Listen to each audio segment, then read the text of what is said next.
chatos! Hola Juan, fenómeno.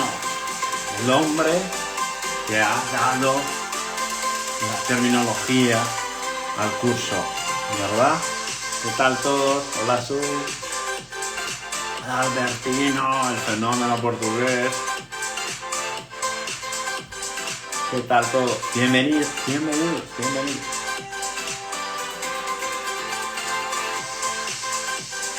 Hoy vamos de razonamiento clínico y dolor lumbar. Hoy el tema es largo. Hola Jimmy, bienvenido. Hola de Jair, en Brasil, hola Paula. Hoy por la noche o mañana por la mañana te lo juro, que te envío el audio del paciente con acalasia. ¿Ok? Te lo juro, te lo prometo. Bien, listo. ¿Qué tal todos? Fenómenos. Bienvenidos. Vamos al tema que dolor lumbar es un tema largo. Pues muy bien.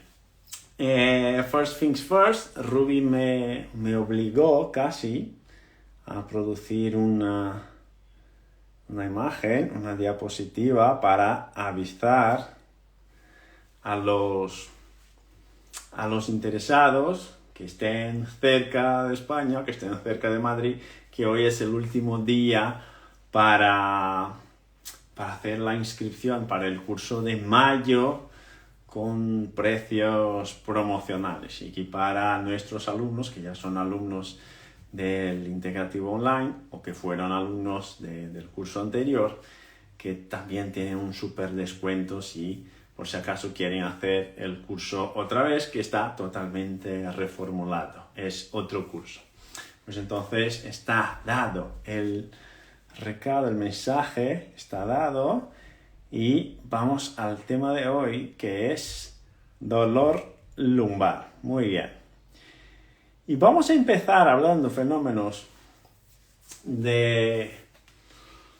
vamos a empezar hablando un poquito del contexto que tenemos, ¿no? Dolor lumbar es el tema más recurrente en nuestras consultas.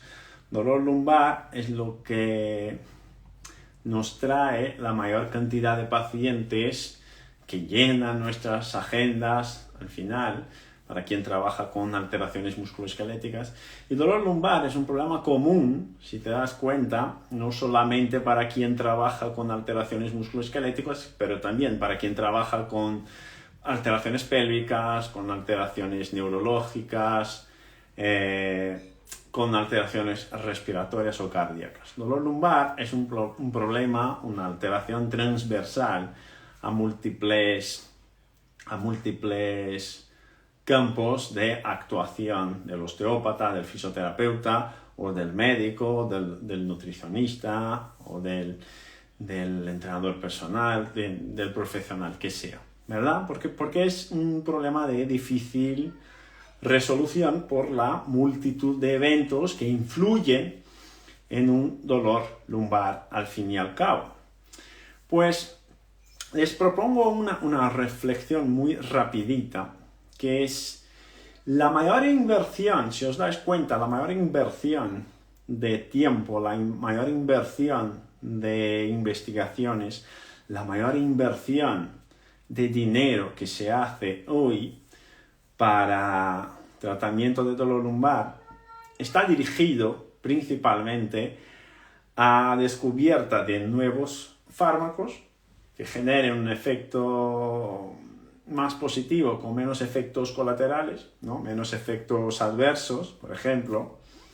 O entonces podríamos decir también que está dirigido a los procedimientos quirúrgicos, ¿verdad?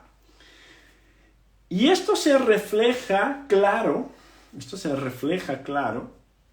en un aumento del coste de tratamiento del dolor lumbar de una forma importante, porque al fin y al cabo lo que tenemos es un campo científico que está dirigido o se está poniendo el dinero para desarrollar más el campo científico relacionado a estas intervenciones, que son intervenciones que funcionan. ¿Qué opinan? ¿Qué opináis? ¿Qué opináis? Son intervenciones efectivas, ¿sí o no? ¿Qué opináis? Son intervenciones efectivas. Que son efectivas para quien está ya roto, que para quien está ya totalmente, con el sistema totalmente colapsado. Bueno, para uno que está con el sistema totalmente colapsado, a lo mejor funciona, pero ahí ya estamos en la fase terminal de todo esto, ¿verdad? Pero esto, teniendo en cuenta el escenario completo, ¿no? El zoom out, el big picture. ¿Esto funciona en general? No, ¿verdad? O funciona muy poco, o para muy pocos. Y un ejemplo claro de que esto funciona para muy pocos es cuando miramos la temporalidad de la evolución de problemas de dolor lumbar relacionados a bajas laborales.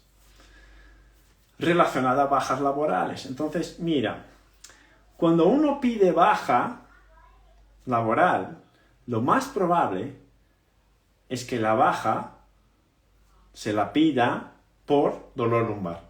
Lo más probable es que la baja se la pida por dolor lumbar. Que la raíz de todo esto sea el dolor lumbar. Es la mayor causa de bajas laborales que tenemos en la actualidad. No hoy, esto hace 20 años. Hace 20 años. Desde que empiezan los años 2000, más o menos, empezamos con esta tendencia epidemiológica de aumento de tasas de bajas laborales por dolor lumbar. Y lo que vemos ahí en la gráfica justo refleja todo esto. Para quien quiera defender el tema de medicaciones o el tema de cirugías, cuando miramos a una gráfica como esta, esto torna todo muy claro. En 1990, que es la gráfica naranja, mira lo que teníamos de bajas laborales al año entre categorías de edad. Pérdida de días de trabajo, pérdida de días en el cole, pérdida de días de estudio, de lo que sea, ¿no? Mira lo que teníamos en 1990 con las barras verticales naranjas. Y mira lo que tenemos en 2015 con las barras azules. Tenemos un crecimiento importante de las tasas de problemas lumbares. Tenemos un crecimiento importante. Y junto a este crecimiento importante de los problemas lumbares que tenemos, una tasa importante de prescripción de medicación, de prescripción de medicamentos para los pacientes, sea analgésico, antiinflamatorio o lo que tú quieras, la medicación que sea, y junto con esto tenemos un aumento también de las intervenciones cirúrgicas. Fijaros qué interesante, tenemos más medicamentos utilizados, tenemos más cirugías utilizadas y tenemos más dolores lumbares. ¿Te das cuenta? ¿Sí o no? ¿O estoy flipando? Es decir, las propuestas terapéuticas que se están proponiendo actualmente para el dolor lumbar no son suficientes para resolver esta película, para resolver este escenario. ¿Te das cuenta? Ahora, imaginaros lo siguiente. Si tuviéramos que decir, hablo de mi campo de actuación profesional, ¿ok? Si tuviéramos que decir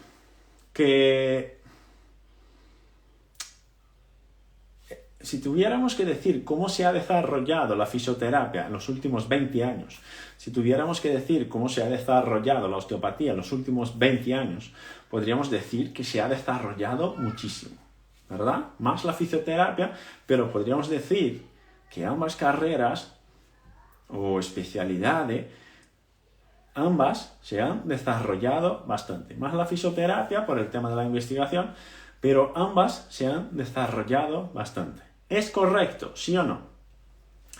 Hemos tenido la creación, la descubierta de un montón de hallazgos científicos nuevos, cambios de la interpretación de cómo funciona la terapia manual, cambios de la interpretación de qué se tiene que hacer como ejercicio terapéutico. Vamos a la estabilidad lumbar, vamos a la estabilización segmental cervical, vamos a ejercicios de movilidad general, vamos al pilates, vamos a ejercicios de control motor, los hipopresivos, el RPG, que es de 1980 pero vuelve a la moda. Entonces vamos teniendo más y más métodos de tratamiento. ¿Es correcto? ¿Sí o no? Vamos teniendo cada vez más ofertas de nuevos métodos de tratamiento. ¿Sí o no? ¿O me equivoco? Por favor, decidme algo ahí en el chat. ¿Sí o no? ¿O me equivoco? Y coincide fenómenos que con este desarrollo también en los últimos 20 años, junto a este desarrollo de la fisioterapia y de la osteopatía en los últimos 20 años, esto se refleja, esta mejoría de la investigación científica, esta mejoría de la comprensión de los mecanismos neurofisiológicos, esto se refleja en las estadísticas, ¿sí o no? Esto se refleja en términos prácticos en la estadística, es decir, le está valiendo más a los pacientes todo este desarrollo, pero si miramos por las estadísticas, no. Si miramos por las estadísticas, no, porque las estadísticas están ahí, son las mismas. Hemos aumentado la prescripción de medicamentos, hemos aumentado el número de cirugías, hemos aumentado la cantidad de métodos fisioterapéuticos, de abordajes osteopáticos, hemos aumentado nuestra comprensión sobre los mecanismos neurofisiológicos, de liberación de oxitocinas, de lo que sea. Sin embargo, esto no se refleja en la práctica. No se refleja en la práctica clínica. ¿Y por qué no se refleja en la práctica clínica? ¿Por qué fenómenos? ¿Por qué no se refleja esto en la práctica clínica? Porque otra vez estamos mirando a soluciones para un problema que no hemos investigado lo suficiente. No nos hemos dedicado tiempo suficiente a conocer el problema, a identificar la causa, a identificar el problema del paciente, y lo primero que pensamos es la búsqueda por una solución. Y lo primero que pensamos es: tengo que encontrar una respuesta para una pregunta que todavía no sé cuál es. Otra vez volvemos a nuestro bucle terapéutico. Ok. Pues el directo de hoy justo va en dirección a esto. ¿Ok? Muy bien. He dicho esto, aclarado un poquito el tema, viene la pregunta. Pero Luis, lo que estás diciendo es que no somos muy efectivos, muy eficientes para resolver problemas lumbares crónicos. ¿Es correcto? Es correcto. ¿Y por qué? Bueno, en general porque estamos en búsqueda de una solución para un problema que no conocemos. Pues entonces vamos a mejorar nuestra comprensión sobre el problema, y a lo mejor, aumentando nuestra comprensión sobre el problema, nos amplia la mirada, y al ampliar la mirada, a lo mejor tenemos más elementos para encontrar dónde está la posible causa del mantenimiento de la disfunción, del dolor, de todo esto. Pues ok, muy bien. Entonces, ¿hay papers que hablan sobre esto? Pues hay 5.000 papers hablando de dolor lumbar y sus relaciones, sus asociaciones con comorbilidades. Hay 5.000. 5.000. De verdad, estuve hoy todo el día buscando papers de dolor lumbar y disfunciones en otros sistemas, en otros segmentos, y se encuentra una cantidad brutal de material, ¿no? Bueno, algunos de ellos ya están en Telegram. Para quien quiera, algunos de ellos ya están en Telegram. Ok. Entonces, mira, ¿cuál es la asociación entre comorbilidades y el cuidado apropiado al dolor lumbar? Fijaros, este es un estudio australiano. Interesante el estudio. ¿Por qué? Bueno, se investigó, fijaros qué interesante, se investigó ahí en este estudio en Australia, con una población, un muestreo amplio y todo esto, entre los pacientes que tenían dolor lumbar, los hemos dividido en 3 categorías: dolor lumbar, solamente dolor lumbar sin ninguna comorbilidad, dolor lumbar y hasta 2 comorbilidades, y dolor lumbar y 3 o más comorbilidades. Entonces, los pacientes estaban divididos de esta manera y se compara a los pacientes a grupos de personas que no sufren de dolor lumbar. Ok.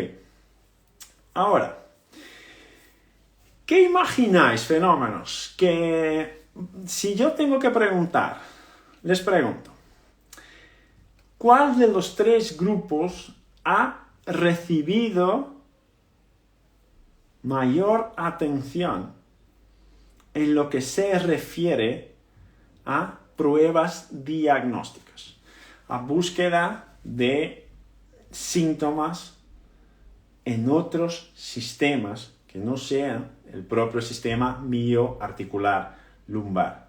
¿Cuál de los 3 grupos? ¿El grupo que tiene dolor lumbar y nada más? ¿El grupo que tiene 1 o 2 comorbilidades? ¿O el grupo que tiene 3 o más comorbilidades? ¿Cuál de los 3 grupos ha recibido más atención respecto a pruebas diagnósticas para saber si hay otros elementos que pueden estar influyendo en este dolor? ¿Cuál de los 3 grupos? ¿El grupo 1, el grupo 2 o el grupo 3? Por favor, ponerme ahí en el chat para que podamos avanzar con el tema, porque si nadie me contesta, yo no puedo avanzar. Fenómenos, Marc, Katy, Juan, no puedo avanzar si nadie me contesta. Así que, por favor, contestadme en el chat para que podamos avanzar. Ok, el 1. Pato, perfecto. En general, yo pensaría el 1 también. El 1, el 3, Nelio. El 1. Carreras, el 3. Bien, pues resulta, Juan, que el grupo que más recibió atención para búsqueda de pruebas diagnósticas fue el grupo 1. Fijaros qué interesante, fue el grupo 1. Pero el grupo 1 no es el grupo que tiene dolor lumbar y nada más, justo. ¿Y por qué se ha dedicado más a la investigación en este grupo? Pues ni idea. Porque de verdad se debería dedicar más atención al grupo 2 y al grupo 3, porque poseen comorbilidades. Entonces, es más probable que haya un cáncer en el grupo 2 y en el grupo 3. Es más probable que haya un problema cardíaco en el grupo 2 y en el grupo 3. Es más probable que haya una patología, una enfermedad concomitante en el grupo 2, en el grupo 3. Pero el grupo que recibió la mayor atención y la mayor cantidad de pruebas diagnósticas fue el grupo 1, que tenía dolor lumbar y solamente dolor lumbar y nada más que dolor lumbar.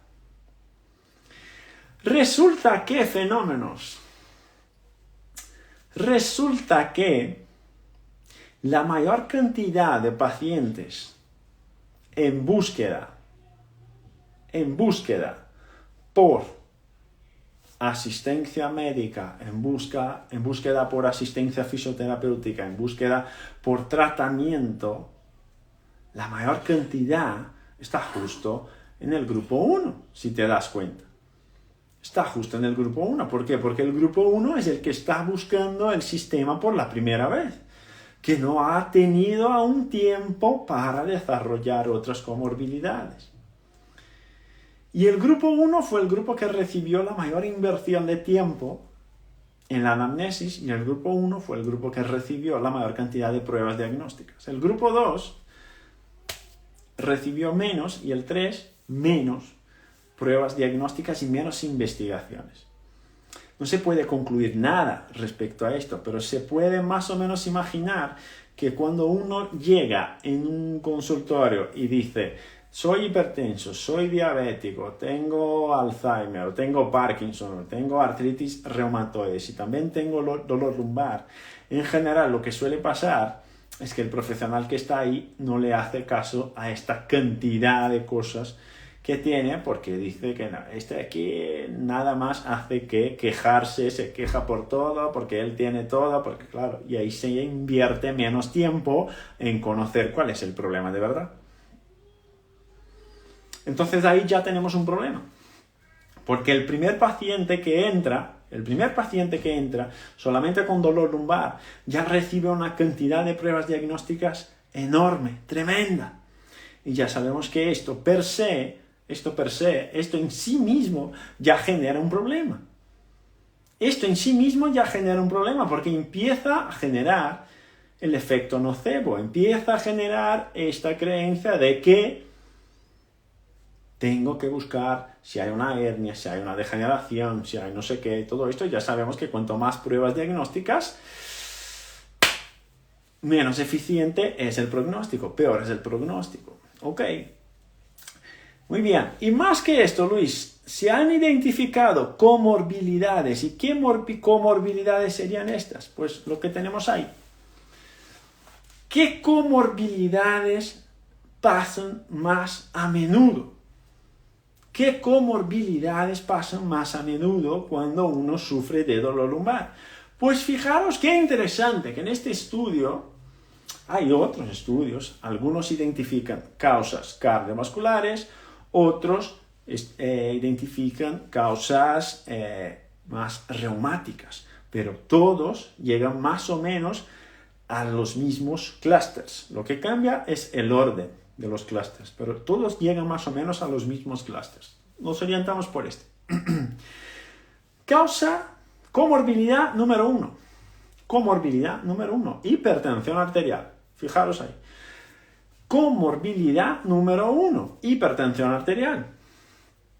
Hipertensión arterial, fenómenos. ¿Os suena hipertensión arterial? Adrenales. Disfunciones que empiezan en plan bajo grado, empiezan a retroalimentarse y en algún momento empiezan a generar hiperactividad del eje simpatoadrenal, y el eje simpatoadrenal, ¿qué es lo que coordina? Pues coordina justo el tono de la pared de las arterias. Pues fijaros, hipertensión arterial. Caso número 2, pues osteoartritis. Ok. Número 3, hiperlipidemia. 4, dispepsia. 5, depresión. 6, osteoporosis. 7, enfermedades coronarias. Diabetes, asma, obesidad, fibrilación atrial. Fijaros qué interesantes fenómenos, fijaros qué interesante. Estas son comorbilidades. Es decir, tengo pacientes que tienen dolor lumbar y también tienen estas comorbilidades. Pero lo más increíble de todo esto es que se empieza a identificar que una persona que sufre de dolor lumbar crónico tiene un riesgo aumentado de desarrollar estas enfermedades, estas disfunciones, estas patologías. Así como una persona que sufre con estas patologías tiene un riesgo aumentado de sufrir de dolor lumbar. SNA puro, ¿verdad? SNA puro. Todo lo que vemos ahí se refleja de alguna manera en tu SNA, en tu sistema nervioso autónomo. Hoy vamos a saber por qué, pero ahí están las comorbilidades más frecuentes hablando de dolor lumbar. Ok, pues hay tela, ¿verdad? Hay campo ahí para que podamos está desarrollando un poquito el razonamiento clínico para obtener mejores resultados con estos pacientes que a lo mejor tiene algo más que simplemente el ligamento, algo más que simplemente el disco intervertebral, algo más que la carrilla articular, que el disco intervertebral. A lo mejor hay algo más, hay otras relaciones, otros mecanismos y vías que deberían estar siendo contemplados ahí, que todavía en consulta estamos fallando. ¿Ok? Muy bien, pues seguimos. ¿Qué queremos ahora? Queremos la conclusión de los autores. La conclusión de los autores, mira lo que dicen ahí, la literatura no deja dudas, no deja lugar a dudas de que el dolor lumbar crónico es parte de los clústeres, fenómeno, os suena clústeres, conjunto de signos y síntomas, los clústeres. No quedan dudas que el dolor lumbar crónico debería ser parte integrante de los patrones de clústeres que buscamos en nuestros pacientes para saber si hay una desadaptación, para saber si hay una disfunción. Ahora ya no más. Cuando teníamos esta clase en el curso del integrativo, vamos a tener curso de integrativo ahora en abril otra vez, pero para quien ya es alumno, cuando tenemos la clase síntomas estrella, fatiga, estreñimiento, insomnio, todo, cuando tenemos esta clase, ahora tenemos que añadir un elemento más en esta clase, que es dolor lumbar crónico, como uno de los clústeres estrella para el desarrollo de disfunciones del sistema nervioso autónomo. Dolor lumbar crónico, interesante, ¿verdad? Pues muy bien, conclusión de los autores, seguimos con el tema. Muy bien, y lo que miramos en general, fenómenos, está orientado a esto. Lo que miramos en general, me llega un paciente con dolor lumbar crónico mañana, Luis, te llega un paciente con dolor lumbar crónico mañana, ¿qué harás? Pues hacer la investigación. ¿Imaginas en un primer momento que el problema es el corazón, que el problema es el pulmón, que el problema es... No, en un primer momento no. En un primer momento voy a valorar para saber qué es lo que tiene. Y en este momento, cuando vamos a valorar para saber qué es lo que tiene, tenemos que hacer la anamnesis tal cual. La búsqueda por signos, síntomas, la temporalidad de los eventos, establecer cuándo he tenido el reflujo, cuándo empiezo a ser estreñido, cuándo empiezo a tener alteración de la calidad del sueño. Pero también vamos a dedicarnos mucho a la investigación del propio dolor lumbar, tal cual. ¡Pum! ¿Ok? Y cuando nos dedicamos a esta búsqueda del dolor lumbar, tal cual, lo que queremos saber en general, primero son dos cosas. Uno, que no hay banderas rojas, ¿ok? Banderas rojas. Hemos eliminado banderas rojas, perfecto. Y dos, ahora lo que quiero hacer es una investigación sobre esta tríada que está ahí. Esta tríada que está ahí, ¿qué dice? Que voy a hacer una investigación sobre el subsistema pasivo, es decir, carrillas articulares, ligamentos, discos intervertebrales, huesos. Esto, el subsistema pasivo, el subsistema que no se mueve. El subsistema activo, que estará dividido en dos, que será el subsistema activo de fijación proximal, de fijación, y el subsistema activo de fijación distal, es decir, el sistema estabilizador y el sistema movilizador de la estructura. En esta situación, la columna lumbar. Ahí quiero saber cómo está la estabilidad de las vértebras lumbares, quiero saber cómo está la estabilidad tóraco-lumbar, la estabilidad lumbosacra, quiero saber cómo está el cierre de fuerza o el cierre de forma que lo describe Smith, si no me equivoco, en 1995. Luego quiero saber cómo está el complejo posterolateral de la pelvis, si el glúteo se activa, si el glúteo es capaz de controlar el movimiento de la pelvis, si tenemos una buena alineación mecánica, más o menos de las piernas con la pelvis, si hay alguna alteración anatómica que pueda estar influyendo en esto, ¿okay? Si hay algún punto gatillo que puede estar influyendo en esto, si hay alteración de la activación del transverso abdominal que puede estar influyendo en esto, si hay disfunciones diafragmáticas que pueden estar influyendo, si hay pérdida de continencia urinaria, para saber si está influyendo. ¿Qué más? Podemos estar investigando alteraciones de la coordinación neuromuscular para saber si está influyendo, si hay cicatrices, si hay retracciones faciales importantes, si hay cambios en los patrones motores importantes y si hay patrones de movimiento disfuncionales que puedan estar generando esto. Esto es lo que quiero saber respecto al sistema activo, además de fuerza muscular. ¿Ok? Y tenemos también el sistema neural. Pues el sistema neural, tal cual, ¿no? Sistema neural, tenemos que investigar ahí todo el plexo lumbar y más el plexo lumbosacro para saber si hay algún compromiso de una estructura neural que pueda estar generando daño a la estructura lumbar. Este es el primer paso. Pum. Ok. ¿Y por qué tengo que hacer este primer paso, Luis? Porque first things first. Entonces, si tengo un problema lumbar, en un primer momento no voy a imaginar que el problema está en la ATM. ¿Por qué? Porque lo primero que tengo que investigar es si de verdad la molestia viene de las propias lumbares, de las propias estructuras lumbares. Puede ser un dolor nociceptivo. Y si es un dolor nociceptivo, va a estar relacionado al músculo, al ligamento, al disco, a la articulación o cualquier alteración local. ¿Es correcto? ¿Sí o no?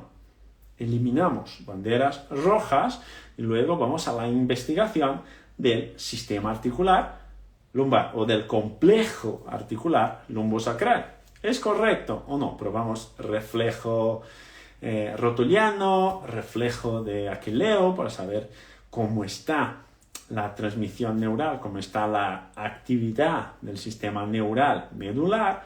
Todo esto tenemos que hacer. Podemos probar dermatomas y todo esto para saber si hay compromiso de la sensibilidad periférica. ¿Ok? Tenemos que preguntarle al paciente qué tal está la continencia. ¿Qué tal está la continencia? ¿Por qué continencia, Luis? Porque si el paciente, después de haber tenido el episodio de dolor lumbar, tiene pérdida de control de esfínteres, esto puede señalar un TRM, un trauma raquimedular, ¿ok? Un síndrome medular de la cola de caballo. Entonces, todo esto tengo que preguntarle al paciente para saber si de verdad el problema no está en las lumbares, ¿ok? Ahí estará el primer paso. ¿Ok? Esto es mucho más fácil, fenómenos, cuando ponemos, claro, si escuchamos cascos, si oigo cascos, lo que pienso son caballos. Perfecto. No voy a imaginar que es una cebra. Entonces, hacemos todo esto y añadimos a esto también la descripción del paciente de mejora con movimiento, mejora cuando me tumbo, mejora cuando hago deporte, o al revés, empeora cuando hago deporte, o mejora con el reposo, o empeora el reposo. Mejora si hago flexión, o empeora si hago flexión. Todo esto vamos sumando para determinar si es un patrón mecánico o no. Si es un patrón mecánico, súper. Si es un patrón mecánico, es decir, todas las veces que aumento la extensión, me duele más. Si me tumbo boca abajo, me duele más. Probablemente tengo un compromiso de hiperpresión de carrillas articulares. Si al revés, si te dicen, no, siempre que estoy sentado y más al final del día me empieza a molestar, pues con esta queja puede ser una característica más discal, de compresión discal, que esté generando la irritación de alguna estructura, sea un ligamento, sea un nervio, sea lo que sea. ¿Ok?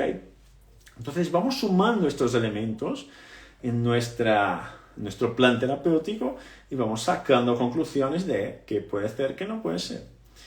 Ahora, si la queja de tu paciente es, no, empeora mucho después de la comida, después del almuerzo, yo termino el almuerzo y me levanto para caminar un poco y ahí, ahí hasta de la comida, hasta las 3-4 horas de la tarde, es cuando me duele más. Bueno, ahí ya sospecharías de un problema mecánico. Fenómenos. ¿Sí o no? Ya sospecharías de un problema mecánico. ¿Sí o no? ¿Sí o no? ¿Sí o no? ¿Qué imagináis? Si la queja es esta, ya sospecharías de un problema mecánico. Después del almuerzo, después de la comida, ya sospecharías de un problema mecánico. O a lo mejor te dice, no, es que el dolor es continuo a lo largo de todo el día y empeora por la noche. ¿Sospecharías de un problema mecánico? No, no sospecharíamos de un problema mecánico. ¿Por qué? Porque la mecánica no cambia el comportamiento. La mecánica no cambia el comportamiento. Cuando cambio el metabolismo, cuando cambio la demanda corporal, la demanda de otro sistema, por ejemplo el sistema gastrointestinal, ahí sí cambia. Ok, entonces hay otros elementos que tengo que relacionar para saber de verdad si tengo que fijarme solamente en el sistema musculoesquelético, mioarticular, o si tengo que ir más allá del sistema mioarticular. Ok. Y uno de los elementos que hemos visto de comorbilidades se llamaba dispepsia. ¿Te recuerdas? Dispepsia. Otros papers nos van a traer reflujo gastroesofágico funcional como alteración. Otros papers nos van a traer que asociado al dolor lumbar hay dolores pélvicos. Enfermedades inflamatorias pélvicas. Otros papers nos van a decir que ansiedad. No, mi dolor empeora mucho cuando mi mamá, cuando mi suegra viene a visitarnos en el fin de semana. Ahí mi dolor se va por las nubes. Justificado, ¿no? Totalmente justificado. Pero ahí ya nos sospechamos de que es un patrón mecánico. ¿Me vas siguiendo? Ya nos sospechamos que es un patrón mecánico. ¿Por qué? Porque hay otros elementos no mecánicos que me están diciendo a lo mejor no es el músculo, a lo mejor no es el punto gatillo, a lo mejor es otra cosa, ¿verdad? Entonces ahí tenemos que investigar qué otra cosa puede ser. ¿Qué otras cosas entonces, Luis, después de hecho esto, tendríamos que investigar?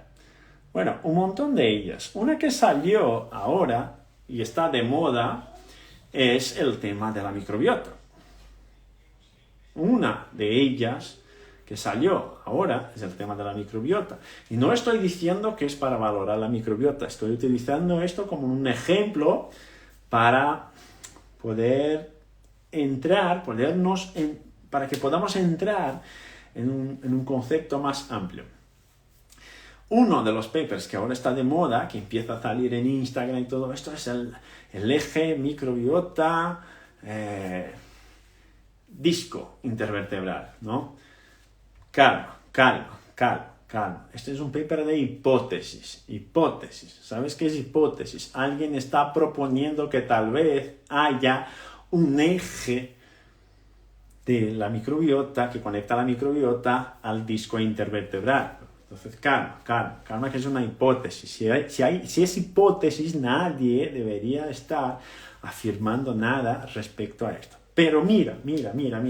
Si te das cuenta, hemos utilizado esto para poder avanzar, porque nos va a valer como un ejemplo interesante. Si te das cuenta, hay mecanismos y vías de comunicación recíprocas.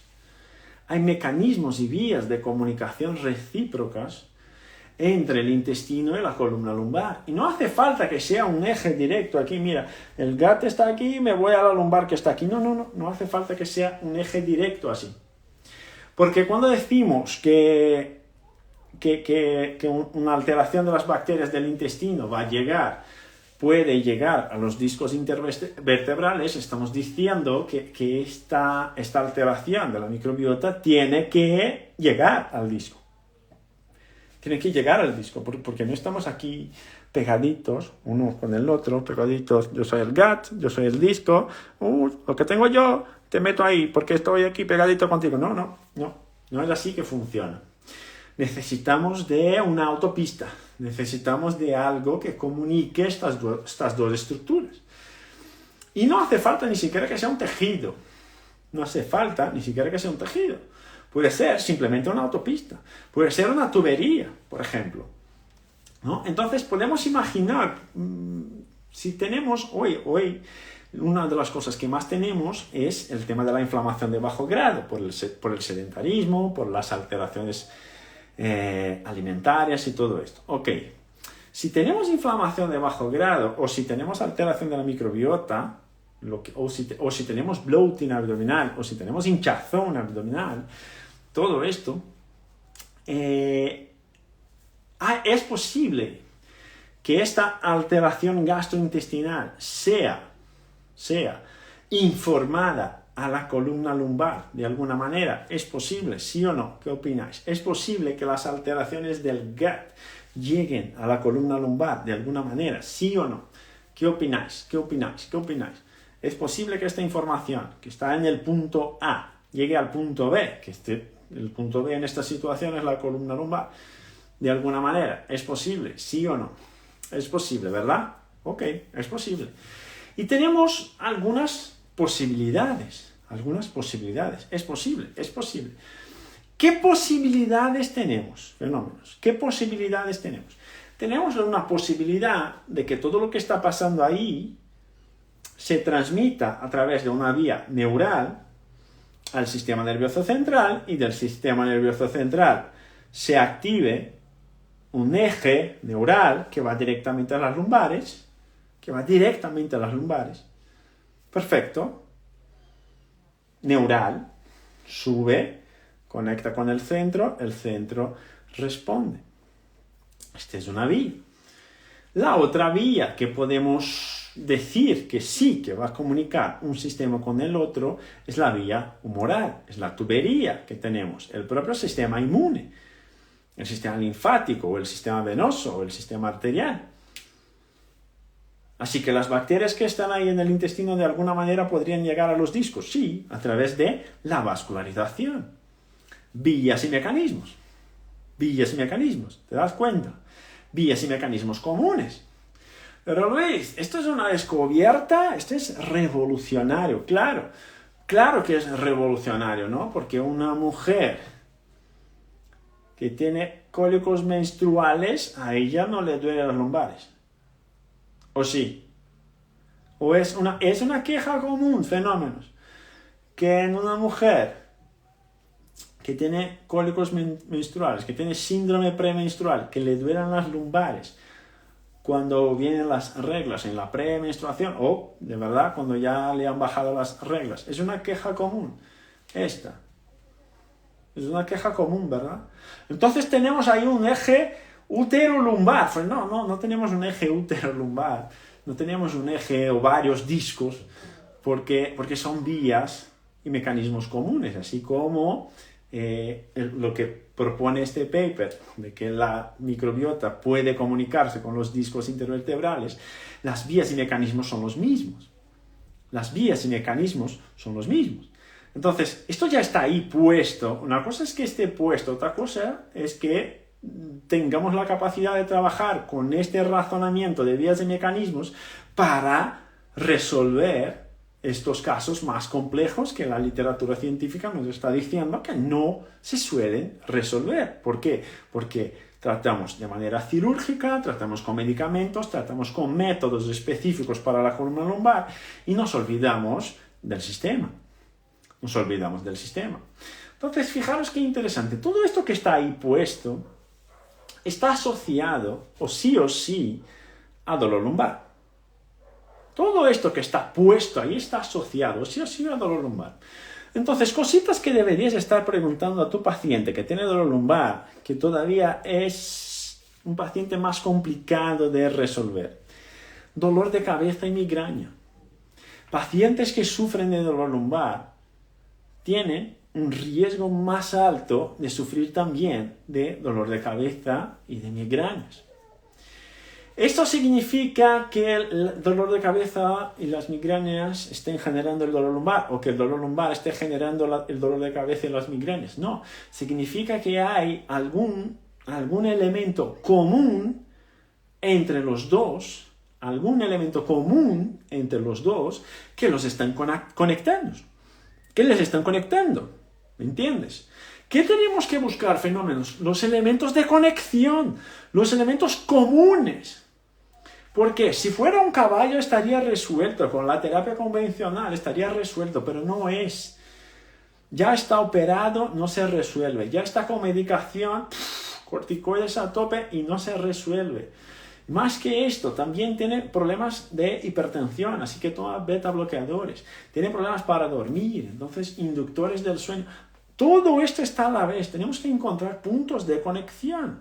Hay puntos de conexión entre el dolor lumbar y puntos de conexión entre el dolor de cabeza y la migraña, sin tener que hacer una conexión de tejidos, sin hacer conexión de tejidos. No quiero saber del ligamento gastroesplénico, del ligamento gastrocólico, del ligamento gastrofrénico, de la fascia del diafragma, de la fascia freno-diafragmática, luego del ligamento externo-pericárdico superior-inferior, luego de los ligamentos externo-pleurales. No quiero saber esto. Quiero saber sin conectar tejidos. Es posible que algo moleste las lumbares y que moleste la cabeza. Es posible que algo moleste las lumbares y que pueda generar migrañas. Pues pregúntale a una mujer que sufre con síndrome premenstrual. Pregúntale a una mujer que tiene una mala regulación de las reglas. Es posible, claro que es posible, porque son vías y mecanismos comunes. Entonces, la toxicidad interna del sistema puede generar aumento de sensibilización lumbar. Puede. El aumento de producción de toxinas, el aumento de producción de marcadores proinflamatorios, puede producir aumento de sensibilización lumbar, y puede producir migrañas y dolor de cabeza, y esto estaría pasando a través de una vía química. Si es una vía química que tengo que estar atento si la vía química, la biomoral, está funcionando de acuerdo. Además de esto, si la química que está consumiendo, si la química que está comiendo, si la química de medicación que está metiendo, si es una química que facilita esta adaptación o que dificulta esta adaptación. Si es una química funcional o disfuncional. Y ahí entra el tema del bloating, ahí entra el tema del control abdominal, el tema del movimiento diafragmático, el tema del control del suelo pélvico para mantener las tensiones internas endocavitarias. ¿Te das cuenta? Porque si no tengo un buen mantenimiento de las tensiones internas, esta química funciona más o menos, porque se retiene líquidos. Y cuando tenemos retención de líquidos, tenemos aumento de marcadores proinflamatorios. Ahí tenemos una vía química que está influyendo en los dos a la vez. Y fijaros que coincide también fenómenos, así que pon ahí en tu valoración de mañana que cuando el paciente te llegue con dolor lumbar, que tienes que preguntarle si tiene dolor de cabeza, tienes que preguntarle si tiene migrañas y tienes que preguntarle también si tiene alguna alteración cardiovascular. Luis, tengo que preguntarle al paciente que tiene dolor lumbar si tiene alteración cardiovascular. Justo, tienes que preguntarle si tiene alteración cardiovascular. ¿Y por qué? Porque los pacientes que sufren de dolor lumbar suelen tener más casos de hipertensión arterial, suelen tener más casos de arritmias, suelen tener más casos de pericarditis, suelen tener más casos de alteraciones arteriales, suelen tener más dislipidemia. Entonces, ¿tendría algo que ver una cosa con la otra? ¿Tendría algo que ver una cosa con la otra? Pues tiene todo que ver una cosa con la otra. Todo que ver una cosa con la otra. Por ejemplo, hemos hecho un directo hablando solamente sobre esto, ¿no? Y llamamos esto este es un eje gonzaguiano, que no lo repitáis por ahí, es un eje gonzaguiano, ¿no? El eje corazón lumbar. Eje corazón lumbar. Hay un directo que está en YouTube que dice todo solamente sobre esto, la relación del corazón con las lumbares, ¿ok? Secuelas de accidente cerebrovascular. También el paciente que tiene dolor lumbar, carreras, tiene un riesgo más alto, dolor lumbar crónico, tiene un riesgo más alto de tener accidente cerebrovascular. Ya es un paciente de riesgo. ¿Por qué es un paciente de riesgo? Fijaros qué interesante, fenómenos. Dolor lumbar crónico genera aumento de la actividad del sistema inmune, genera alteración de la actividad de las células de la glía. ¿Sí o no? ¿Qué opináis? Dolor lumbar crónico, no agudo, crónico, genera aumento de la actividad del sistema inmune, genera aumento de la sensibilización del cuerno posterior de la médula, genera aumento de la tasa de disparo simpático. ¿Sí o no? ¿Qué opináis? Sí, ¿verdad, Juan? Sí, genera alteración del sistema inmune, genera aumento de la tasa de disparo simpático. Coincide que el sistema simpático también es el sistema que aumenta la frecuencia cardíaca, también es el sistema que aumenta la fuerza de contracción cardíaca, también es el sistema que aumenta el tono de la pared de las arterias. También es el mismo sistema simpático. Aumenta el tono de la pared de las arterias, te da un efecto cronotrópico positivo y un efecto inotrópico positivo. ¿Qué produce esto? Si aumenta el tono de la pared de las arterias, aumenta la resistencia vascular periférica. Si aumenta la resistencia vascular periférica, aumenta la tensión arterial. Si aumenta la tensión arterial, ¿qué tal estará la función del músculo cardíaco? Pues tendrá que trabajar más. Por esto, por el tema, es justo por el tema. ¿Veis? ¿Te has dado cuenta que hemos dicho? Aumento de la actividad del sistema inmune. ¿Quién inerva el sistema inmune? El sistema simpático. ¿Qué tiene que ver el sistema simpático con dolor lumbar? ¿Me lo dices tú? ¿Me dices tú? Ahora, ¿quién tienes que decírmelo? Eres tú. ¿Qué tiene el dolor lumbar que ver con problema cardíaco? Dímelo tú ahora. Dímelo tú. ¿Qué tiene que ver el dolor lumbar con hipertensión arterial? Pues dímelo tú. ¿Me vas siguiendo? Pues muy bien. Entonces pregúntale a tu paciente si hay alteraciones cardiovasculares, alteraciones respiratorias, fenómenos, tos crónica. Está más asociada al dolor lumbar. Problemas respiratorios como asma, bronquitis crónica. Bronquitis y asma tienen una relación importante con dolor lumbar. Tienen una relación importante con dolor lumbar. También, otra vez, alteración de la mecánica ventilatoria. Alteración de la mecánica ventilatoria. ¿Qué produce el dolor lumbar sobre el sistema inmune? Aumento de reactividad del sistema inmune. ¿Qué pasa si tengo un aumento de reactividad del sistema inmune con bronquios, bronquíolos y todo esto? Bronquios y bronquíolos, lo que pasa es que empiezan a cerrarse. Alteración de mecánica diafragmática, alteración de las presiones abdominales, cambios de la función gastrointestinal. Hay una conexión, no hay una conexión de un eje intestino-pulmón. Eje intestino-pulmón está bien establecido. ¿A través de qué? Del sistema inmune. Otra vez, del sistema inmune. Por esto, por el dolor lumbar, justo dolor lumbar crónico tiene que ser un clúster que tú tienes que considerar. Así que pregúntale a tu paciente. Puede ser que este paciente que estás teniendo dificultad para resolverlo, que no avanza, que no evoluciona, puede ser que la mecánica ventilatoria tenga algo que ver con esto, no por los tejidos, no por la mecánica toracolumbar, no, pero por las presiones internas y por el drenaje del sistema pélvico y del sistema abdominal. Cervicalgia es lo mismo que dolor de cabeza y que migrañas, lo mismo, cervicalgia. alteraciones ginecológicas, alteraciones pélvicas, dolor pélvico crónico, alteraciones inflamatorias pélvicas, tienen una relación importante con el dolor lumbar. ¿A dónde va la inervación de las lumbares? De la inervación de las lumbares, ¿a dónde se dirige? Porque la inervación de las lumbares no va al peritoneo. La inervación de las lumbares, la inervación simpática que sale de las lumbares, ¿a dónde va? Fenómeno. Recuérdate de tus clases de anatomía. La inervación simpática que sale de las lumbares no va al peritoneo. Quien va al peritoneo es la inervación torácica. La inervación simpática que sale de las lumbares, ¿a dónde va? ¿A dónde va? Recuérdate de tus clases de anatomía. Recuérdate de quién sale ahí, desde T10, T11 hasta L1, L2. Esta inervación va a la pelvis.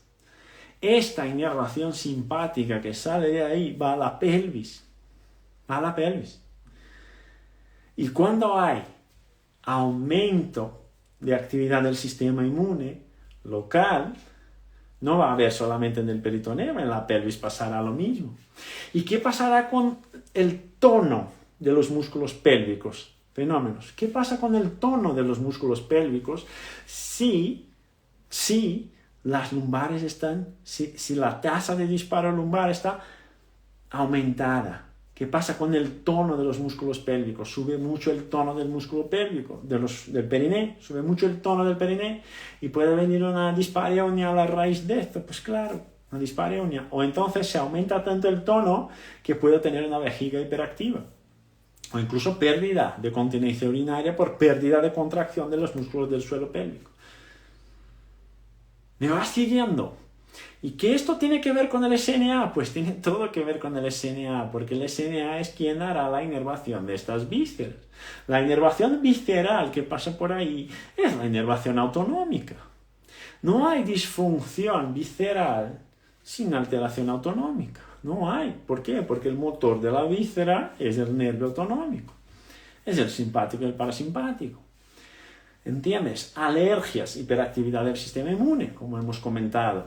Alteraciones del sueño, insomnio o un sueño no reparador. Está asociado a dolor lumbar crónico. Está asociado a dolor lumbar crónico.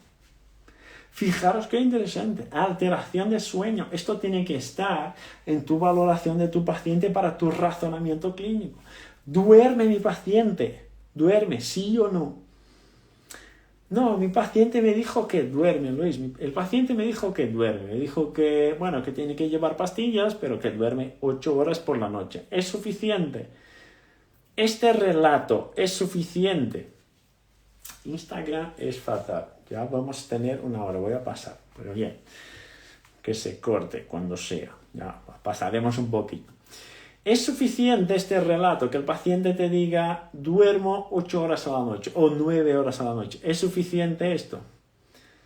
¿Es suficiente esto? No es suficiente. Porque lo que queremos saber no es de verdad cuántas horas duerme a la noche. Lo que queremos saber es qué tan reparador es el sueño. ¿Qué tan reparador es el sueño que tienes? ¿Cómo te despiertas? Como nos dijo Paula. ¿Cómo te despiertas? ¿Cómo te despiertas? ¿Te despiertas cansado? ¿Te despiertas con ganas? ¿Te despiertas activo? ¿Te quedarías más en la cama? Esto es lo que queremos saber, la calidad del sueño. Porque horas de sueño, bueno, uno puede estar 10 horas durmiendo y despertarse por la mañana cansado, fatigado, agotado, como si no hubiera dormido. ¿Te suena esto? ¿Ya habéis tenido algún paciente que te dijo, una situación personal, donde duermes toda la noche, te despiertas por la mañana como si no hubieras dormido? Claro, entonces no son tanto las horas de sueño que nos importan, sino que la calidad, qué tan regenerador, qué tan reparador es este sueño. Esto nos importa más, porque hay personas que son non-sleepers. Los non-sleepers duermen 5 o 6 horas a la noche y para ellos está bien. Para ellos está bien. Para la población general no. Para ellos, suficiente. Entonces, ¿qué tan reparador es el sueño? Esta es la pregunta que tú tienes que tener ahí en tu hoja de valoración para sacar un razonamiento clínico más más correcto. Ok, ansiedad y depresión. Ansiedad y depresión. ¿Cómo voy a preguntar esto? Pues pregunta si te consideras ansioso, ¿sí o no? Y en cuanto tú preguntas al paciente, ¿te consideras ansioso? Mira a los dedos de la mano, mira las uñas. Porque él puede decirte, no, yo no me considero ansioso, pero si luego ya no tiene uñas, porque las ha comido, ok, ya veo que no te preocupes. O entonces tú le preguntas, ¿te consideras ansioso? Y él te dice, no, las uñas están ahí, pero las piernas están así todo el tiempo de la consulta, como inquietas, ¿no? Todo esto tenemos que observar. Todo esto tenemos que observar. ¿Qué vas a apuntar ahí en la hoja? ¿Que no tiene ansiedad? Pues tú puedes apuntar que no tiene ansiedad. Pero apunta también que las piernas no se han parado por toda la consulta. Siempre hay inquietas a moverse, como temblando todo el tiempo. Entonces, esto tiene que estar en tu valoración. Yo tomo antidepresivos, pero no por tema de ansiedad. Es lo primero que nos dice. Tomo antidepresivos, pero no es porque tengo depresión, es por el dolor. Ok. Y también si tuviera la depresión no sería un problema. Pero ok, el antidepresivo por el dolor es normal, no te preocupes. Pero esto nos importa. ¿Por qué? Porque la ansiedad y la depresión suelen empeorar el dolor lumbar. Porque generan un compromiso de la vía inhibitoria descendente. Generan disminución de la analgesia endógena. Entonces, ¿esto nos importa? Claro que sí, porque podemos estar haciendo un montón de técnicas periféricas que no van a tener ningún efecto. ¿Por qué? Porque la capacidad de generar analgesia endógena del paciente es más baja. Y yo estoy invirtiendo tiempo en las lumbares cuando debería estar invirtiendo tiempo en las creencias del paciente. Pero Luis, si es la creencia del paciente, le deriva al psicólogo, claro. Le derivas del psicólogo porque tiene una creencia disfuncional respecto a su dolor de columna lumbar. Porque tiene miedo de flexionar la columna.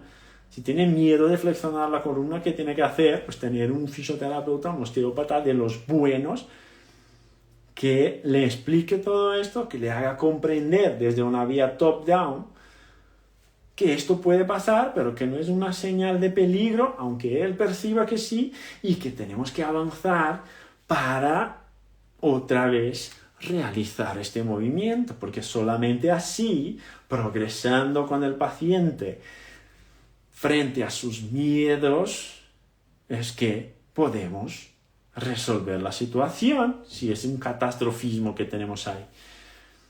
Esto lo tenemos que resolver nosotros.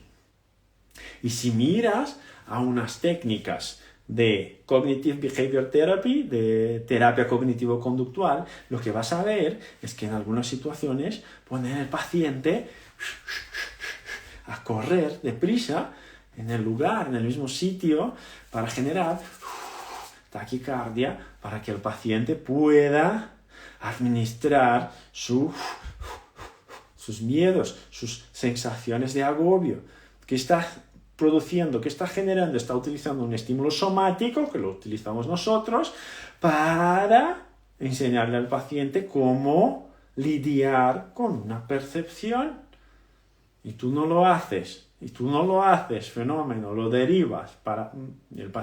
El psicólogo no va a poner al paciente a hacer flexión de columna y volver, o extensión, o lo que sea, o cargar peso. El psicólogo no lo hará. Quien tiene que hacerlo eres tú. Entonces apunta ahí en tu hoja de evaluaciones ansiedad, depresión y creencias del paciente. Utiliza la escala de catastrofismo del dolor para saber si el paciente tiene indefensión, rumiación o si es catastrófico, tal cual. Apúntalo para que lo tengas claro, porque esto puede estar influyendo en el resultado de las lumbares. Tú estás ahí intentando activar multífido y transverso, intentando manipular el E4 con un lumbar roll, sin considerar que las lumbares, como mucho, rotan 0,5 grados, y utilizas un lumbar roll súper específico. Los lumbares rotan 0,5 grados.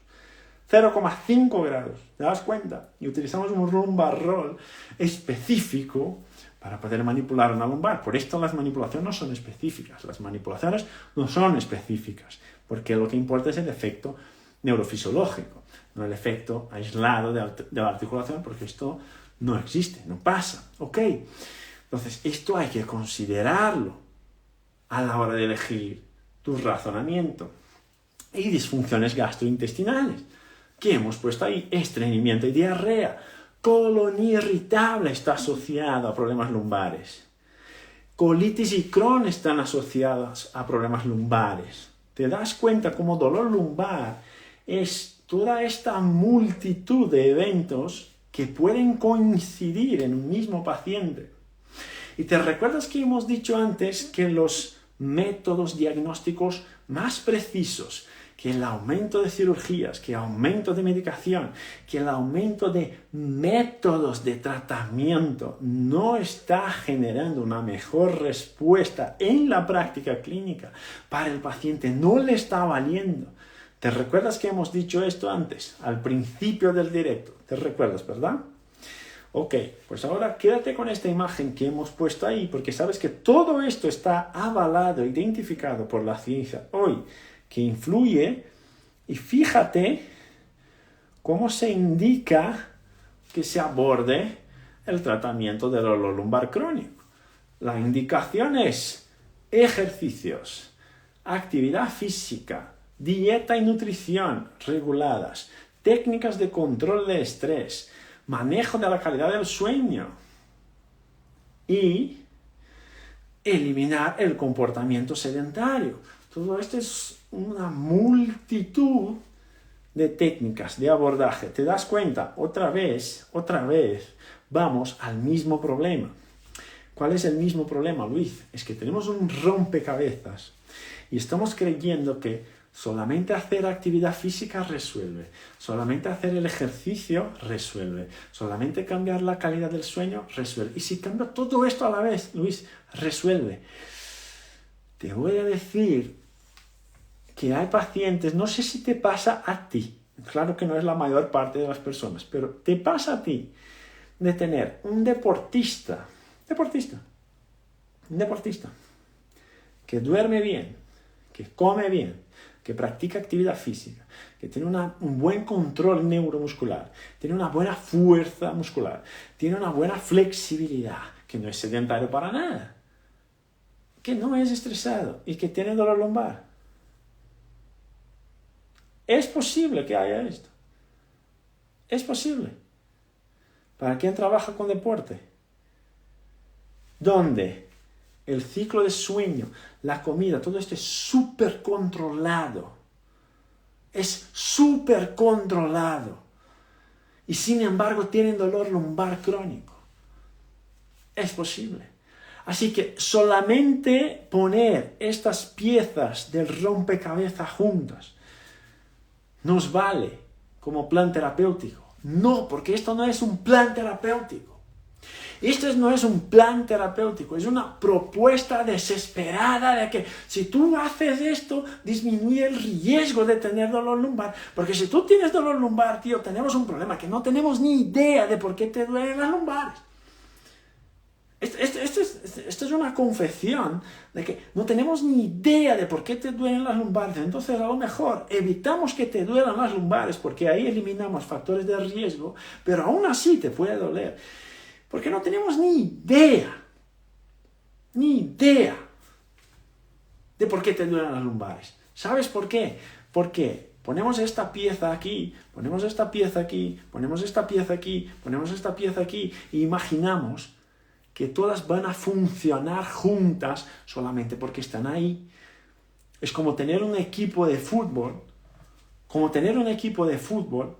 con los mejores jugadores del mundo, pero que no gana el juego, no gana el partido, no gana el torneo. ¿Por qué no gana el torneo? Porque el tema no es tener las piezas, no es tener los elementos, no es tener las terapias. El tema es integrarlas en un razonamiento que tenga sentido. Este es el tema. Este es el tema, integrar todo esto en un razonamiento de sistema aquí que tenga sentido. Porque si me compro un coche nuevo hoy, 0 kilómetros, 8 en cada 10 salen funcionando de maravilla, pero 2 en cada 10 tienen problemas en el motor. Pero ¿cómo tienen problemas en el motor? Si todas las partes del motor están producidas por las mismas máquinas, están unidas por el mismo procedimiento, por el mismo tiempo, por las mismas piezas, por la misma máquina, es el mismo material. ¿Cómo que algunos motores no funcionan bien? Porque el tema no es tener las partes organizadas, el tema es que las partes funcionen de una manera funcional. Entonces, esto lo que tenemos ahí es un plan general que no ofrece nada de perspectiva de qué tengo que abordar. No ofrece nada. Es una propuesta desesperada de que, a lo mejor si controlas esto puede ser que valga. ¿Qué es lo que la literatura no relaciona aún? No relaciona aún. Y que debería relacionar. Que todo esto tiene un punto en común.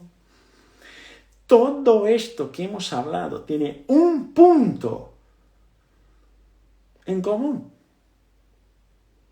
Coincide que todo esto que hemos hablado tiene un punto en común que los une, que los conecta, que hace con que una alteración del sistema gastrointestinal altere la red cortical, que hace con que la actividad del eje HPA cambie la función del útero, de los ovarios o de la vejiga.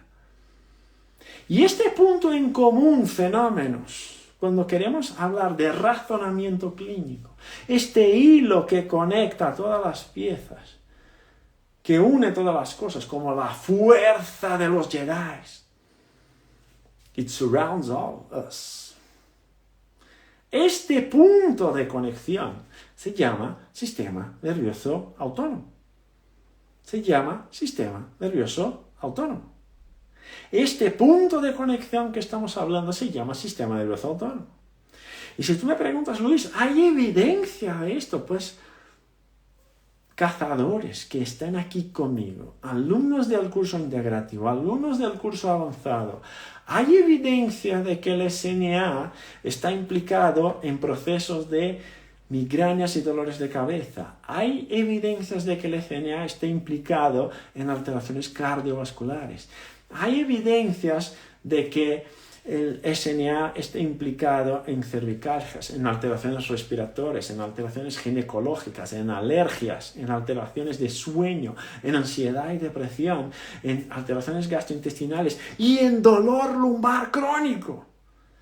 Pues mucho, como dice Albertino, mucho, pero es que hay mucha evidencia de que el SNA está implicado en todas estas condiciones en común, un punto de conexión, un hilo conector de todo esto, que tiene una red periférica, que es la que conocemos más, que tiene una red central, que es la que conocemos menos, bueno, los alumnos del SNA no, pero en general hablamos menos de ella, y estas redes se comunican a través de vías neuronales y vías humorales. Y tu razonamiento clínico debería estar conectando los puntos para poder resolver la vida de nuestros pacientes, de nuestras cebritas. ¿Y por qué cebritas? Porque los pacientes comunes se resuelven con métodos comunes. Los pacientes en general suelen mejorar de un dolor lumbar en 15 días, 20 días. Está bien. Pero, ¿y los pacientes que no se resuelven? Estas son las personas que necesitan de ti, fenómeno. Las personas que no tienen una buena resolución, hacer lo mismo más veces no va a generar mejores resultados. No es porque he cambiado de fisioterapeuta, que va a hacer lo mismo que el otro hacía, que voy a tener mejores resultados, porque el problema no es la técnica, el problema no es el método, el problema es la conexión de los puntos, y para conectar los puntos necesitamos de cazadores de cebras, de águilas, de personas que sepan mirar el zoom out. Y al hacer el zoom out, que pueda identificar dónde voy a abordar esto primero para tener resultados extraordinarios. Porque resultados ordinarios este paciente ya está teniendo. ¿Por qué? No se resuelve nada. Este es el resultado ordinario. Si quieres resultados extraordinarios, tienes que tener una visión, una perspectiva, una mirada extraordinaria. ¿Ok?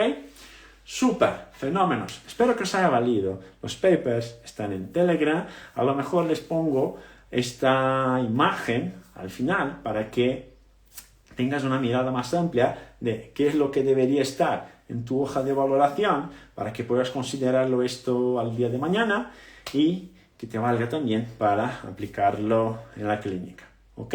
Mañana todo en YouTube, eso, y Rubí me dijo que no os olvidéis que hoy es el último día para el curso de Madrid con descuentos. Nos vemos pronto. Un SN abrazo. Si no os habéis suscrito en la jornada de razonamiento clínico, suscríbete porque tenemos mucho más que hablar. Fenómenos, mucho más que hablar. Suscríbete en la jornada. Un SN abrazo. Chatos.